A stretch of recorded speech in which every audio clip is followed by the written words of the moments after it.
Extrait numéro 38 du livre Martin Eden de Jack London. Chapitre 30. Vague après vague, sa puissance s'écrasait contre elle. Et à l'instant où sa volonté se heurta le plus violemment à Ruth, la jeune femme se sentit le plus irrésistiblement attirée vers lui. La force qui émanait de lui depuis toujours irradiait dans sa voix ardente, ses yeux étincelants, l'intensité de la vie et la vigueur de l'intelligence qui jaillissaient en lui. À cette minute, et pendant ce seul instant, elle sentit sa certitude se fissurer.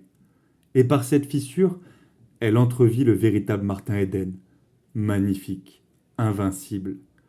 Et comme le dompteur saisi par le doute, elle parut douter un moment de pouvoir dompter l'esprit sauvage de cet homme. Autre chose, continua-t-il avec véhémence. Vous m'aimez.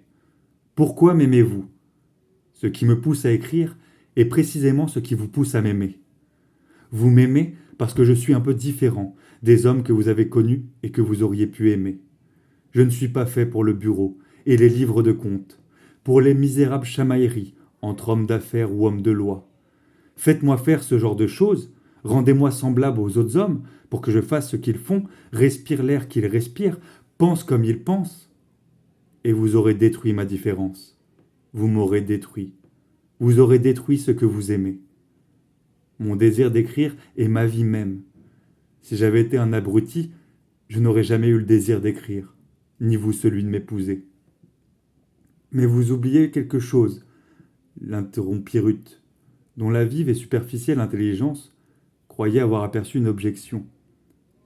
Il y a eu des inventeurs excentriques qui ont affamé leur famille en passant leur temps à poursuivre des chimères, telles que le mouvement perpétuel. Leurs épouses les aimaient sûrement et souffraient avec eux et pour eux, non pas à cause, mais en dépit de leur obsession du mouvement perpétuel. C'est vrai. Mais il y a eu des inventeurs qui n'étaient pas des excentriques, et qui sont morts de faim en cherchant à inventer des choses utiles, et qui, parfois, cela est avéré, ont réussi. Pour ce qui me concerne, je ne cherche pas des choses impossibles. Vous avez parlé de réaliser l'impossible. Je parlais au figuré. Je cherche à faire ce que d'autres ont fait avant moi, c'est-à-dire écrire et vivre de ma plume. Le silence de Ruth l'incita à poursuivre. Alors, pour vous, mon but est aussi chimérique que la recherche du mouvement perpétuel? Demanda-t-il. Il déchiffra la réponse dans la pression que sa main exerça sur la sienne, celle d'une mère consolant l'enfant blessé. Et pour elle, à cet instant, il était l'enfant blessé, l'insensé qui s'est mis en tête de réaliser l'impossible.